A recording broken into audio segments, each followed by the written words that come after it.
கண்மணி ஹாத்தமுன் நபியின் முஹம்மது ரசூலுல்லாஹி ஸல்லல்லாஹு அலைஹி வஸல்லம் அவர்களின் அன்பையும் ரவாத்தையும் பெறுவதற்கு அல்லாஹ் நம் எல்லோருக்கும் தௌஃபீக் செய்வானாக. வல்லாஹ் ரஹ்மான் நமக்கும் நம்முடைய பெற்றோர், மனைவி, மக்கள், குடும்பத்தார் யாவருக்கும் உயிர் உள்ள வரையிலும் உடல் சுகத்தை நசீபாக்கி தருவானாக.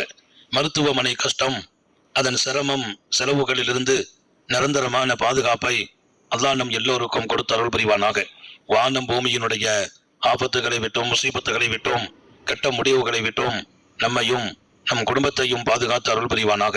அவனுடைய படைப்புகளின் தீங்குகள் அனைத்திலிருந்தும் நம்மையும் நம் சமூகத்தையும் காத்தருள் புரிவானாக. அல்லாஹுவின் பேரருள் மகத்துவம் நிறைந்த நம்முடைய இந்த வாழ்க்கை சொர்க்கம் நரகம் என்று தீர்மானிக்கப்படும் இடத்தை அல்லாஹ் இதற்கு வைத்தே படைத்தான்.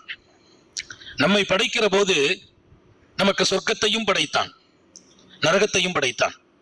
சொர்க்கம் நரகம் என்பது இரண்டிலும் ஒவ்வொரு அடியானுக்கும் இடம் இருக்கிறது. மனிதனாக பிறந்த ஒவ்வொருவர்களுக்கும் சொர்க்கத்திலும் இடம், நரகத்திலும் இடம், இரண்டு இடம் தீர்மானிக்கப்பட்டிருக்கும். நபிகள் நாயகம் ஸல்லல்லாஹு அலைஹி வஸல்லம் அவர்களின் ஹதீஸின் பின்னணியில் பெருமக்கள் விளக்கம் எழுதுகிற போது, ஒவ்வொரு மனிதனின் கடைசி நேரம் அவன் எங்கே போய் தங்குவானோ அந்த இடம் பார்ப்பான். அவன் தங்கும் இடத்தை பார்ப்பான். அதை பார்த்து விட்டுதான் அவன் ரோக பிரியும். அவன் தங்கும் இடம் காட்டப்படும். அவன் நரகவாசியா சொர்க்கவாசியா? அவன் சொர்க்கவாசியா? முதலிலே நரகத்தை காட்டப்படும். நரகத்தில் அவன் எங்கே தங்குவான், அவனுக்காக எந்த இடம், அதை காட்டப்படும். பார், உனக்காக இந்த இடம் தான் இருந்தது, இது உனக்காக தயாரான இடம் என்று அந்த இடத்தை காட்டப்பட்டு, ஆனால் இப்போது இங்கே பார் என்று சோனபதியின் இடம், இப்போது இங்கே உனக்கு இடம் முடிவாகிவிட்டது, அந்த இடம் நீ அதற்கு போகிற வழியெல்லாம் அடைத்து விட்டாய். நரகத்தின் இடம் காட்டப்படுகிறது என்ற அந்த செய்தியில் நமக்கு ஒரு பாடம். ஒவ்வொரு மனிதனுக்கும் இரண்டிலும் இடம் இருக்கிறது. சொர்க்கத்திலும் இடம் உண்டு, நரகத்திலும் இடம் உண்டு.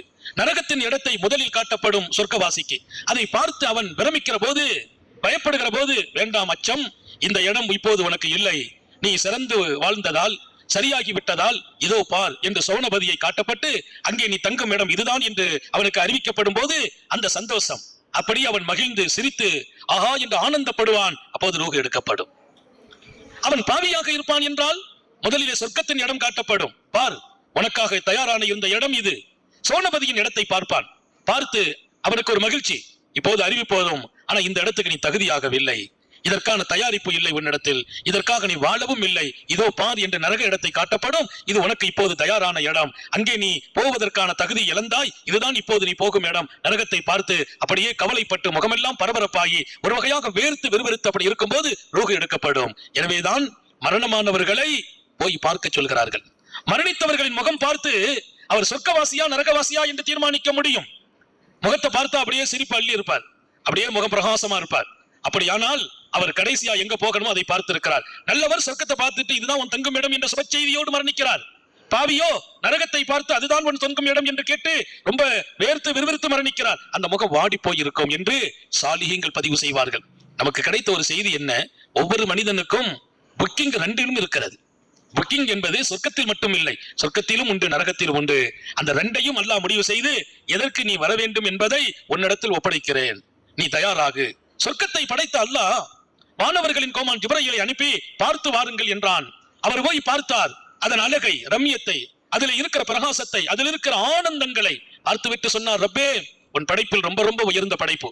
சொர்க்கத்தை படைத்தவுடன் பார்வையிட்டவர்கள் ஜிப்ரீல் அலைஹிஸ்ஸலாம், அற்புதமான படைப்பு சொர்க்கம்.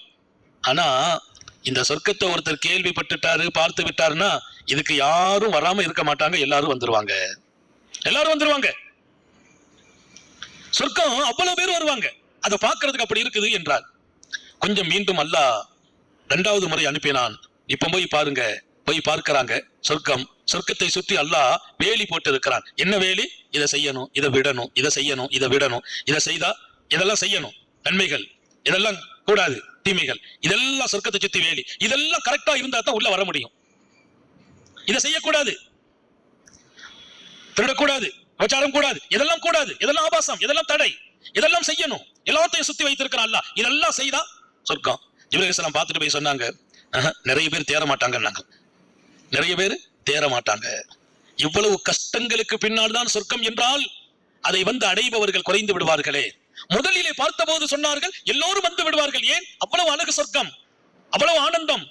இங்கே கஷ்டங்களை சுத்தி போட்டான் அல்லாஹ். கஷ்டம் இல்லாமல் சொர்க்கமா? குர்ஆன்ல கேட்கிறான். அம் ஹஸிபத்தும் அன் ததுகுலுல் ஜன்னah வலம்மா யத்திக்கும் மஸலுல் லதீன கலவு மின் கப்லிக்கும் மஸ்ஸத்துகுமுல் பஅஸா வல்-ضرّா வஸுல்ஸிலு ஹத்தா யகூல الرسول வல்லதீன ஆமனூ மஅஹு மதா நஸ்ருல்லாஹ். சொர்க்கம் வரலாம் என்று நினைத்துக் கொண்டீர்களா? அம் ஹஸிபத்தும் அன் ததுகுலுல் ஜன்னah வலம்மா யத்திக்கும் மஸலுல் லதீன கலவு மின் கப்லிக்கும், உங்களுக்கு முந்தி வாழ்ந்தவர்கள் பட்ட கஷ்டங்களை, சோதனைகளை, நெருக்கடிகளை, சிரமங்களை சந்திக்காமல் சொர்க்கம் வரலாம் என்று நினைத்தீர்களா? அப்படின்னா சொர்க்கம்னாலே சிரமங்களுக்கு பின்னால்தான் கிடைக்கும் என்பதை அல்லாஹ் உறுதிப்படுத்தினான். ஒவ்வொரு மனிதனுக்கும் சொர்க்கத்திலும் இடம், நரகத்திலும் இடம் என்று அதையும் தீர்மானிக்கிறான் அல்லாஹ். இங்கே நான் சொல்ல வருவது, சிரமங்கள் தான் சொர்க்கத்துக்கு போகணும்னா கஷ்டமான காரியங்கள்லாம் இருக்குது, அது மனசு விரும்பும், அல்லாஹ் அதை செய்யாதுங்கிறான். இதை மனசு வெறுக்குது, இல்ல இதுதான் செய்யணுங்கிறான். காலையில எழுந்திருச்சு விடிய காலத்துல வெளவு செய்யறதுக்கெல்லாம் கஷ்டமா தான் இருக்குது, சகர் வைக்கிறது ஜன்னத்துல தூக்க அழுப்பா தான் இருக்குது. அல்லாஹ் சொன்னா இதெல்லாம் செய்யி, அவங்க கொஞ்சம் கஷ்டங்கள் அனுபவிச்சா அங்க சொர்க்கம். இங்கே நான் சொல்ல வரும் செய்தி, இன்று ஓதப்பட்ட வசனம் ரொம்ப அற்புதம்.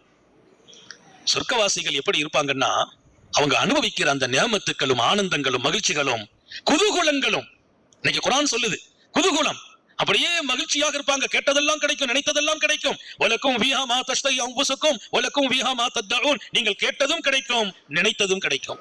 அல்லாஹ் வந்து கேட்டது கிடைக்கும் மட்டும் சொல்லல, வலக்கும் ஃபீஹா மா தஷ்தஹி அன்ஃபுசுக்கும், நினைத்ததும் கிடைக்கும். கேட்டாலும் கிடைக்கும்.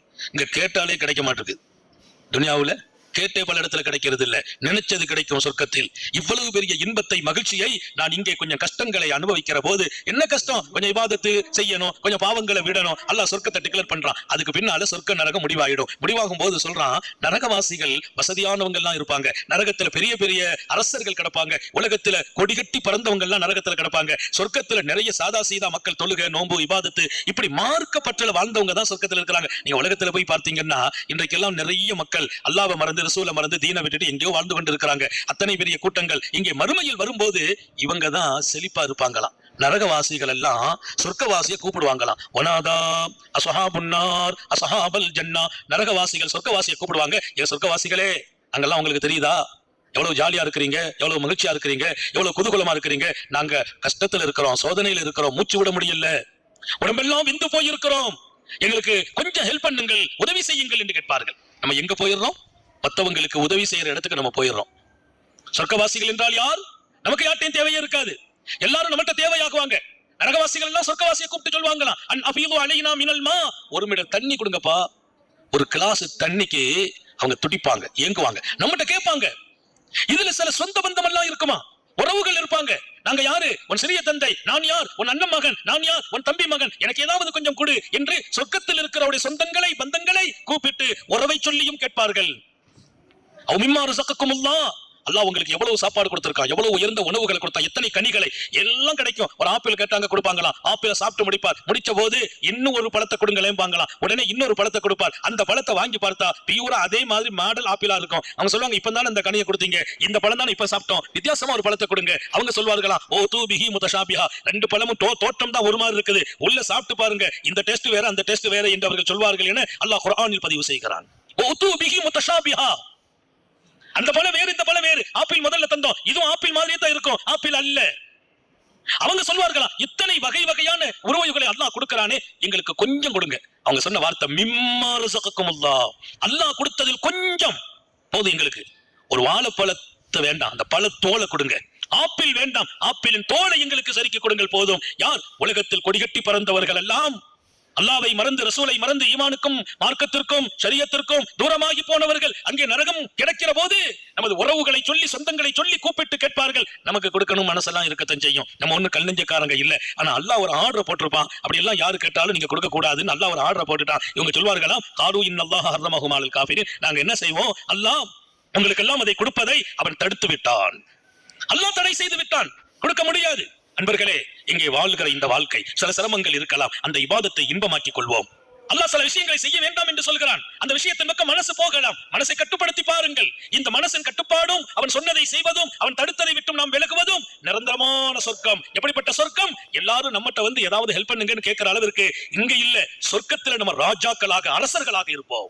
அல்லாஹ் எல்லாருக்கும் தௌஃபீக் செய்வானாக. அப்படிப்பட்ட சொர்க்கம் நம்மிடத்தில் பல பேர் தயவு கேட்கிற அளவிற்கு நாம் உயர்ந்து நிற்போம். அந்த வாழ்க்கை கிடைத்தால் அதுதான் உண்மையான வாழ்க்கை, அதான் அழகான வாழ்க்கை. 40 வருஷம் 50 வருஷம் 60 வருஷம் 70 வருஷம் வாழ போறோம். அங்க எத்தனையோ 1000 வருஷம் வாழ்றோம். 1000 பல்லாயிரம் வருடம் வாழும் சொர்க்கத்தில் நம்ம ராஜாவா வாழ்வது எப்படி வாழ்க்கை, அரசரா வாழ்ற வாழ்க்கை எப்படி, எல்லாரும் நம்மகிட்ட வந்து ஏதாச்சும் தாங்கன்னு கேட்கிற வாழ்க்கைக்கு நம்ம போறோம் என்றால் கொடுக்கிற வாழ்க்கையில் அல்லவா நாம் இருக்கிறோம். அந்த வாழ்க்கைக்காக இங்கே கொஞ்சம் அவன் கட்டளைக்கு கட்டுப்படுவதற்கு மனசை கட்டுப்படுத்துவோம், கண்ட்ரோல் பண்ணுவோம், பாவங்களை விட்டும் விலகுவோம், ஆசைப்படுவோம். அவனை நெருங்குவதற்கு உயர்ந்த சொர்க்கம் நமக்காக தயாராகிறது. அதிலும் குறிப்பாக ரமலானில் அலங்காரமாக இருக்கிறது, அழைப்பு கொடுக்கிறது. எங்களுக்காக வருபவர்கள் யார் என்று அது அழைப்பு கொடுக்கிறது. அப்படிப்பட்ட அந்த அழைப்பை நாம் ஏற்பவர்களாக, பதில் சொல்பவர்களாக, அங்கே போகிறவர்களாக வாழ்கிற நல்லதொரு வாய்ப்பினை வல்லோன் அல்லாஹ் யாவருக்கும் கொடுத்தருள் புரிவானாக. நம்ம குடும்பங்களுக்கும் நசீபாக்குவானாக. சோதனைகள் இருந்து பாதுகாப்பானாக, கெட்ட முடிவுகள் இருந்து பாதுகாப்பானாக. நீண்ட நெடிய நாட்கள் நோய் நொடிகள் இல்லாமல் உடல் ஆரோக்கியத்தோடு மனநிறைவோடு இன்பத்தோடு அல்லாஹுவை நின்று வணங்கி வழிபட்டு வாழும் நசீபையும் பாக்கியத்தையும்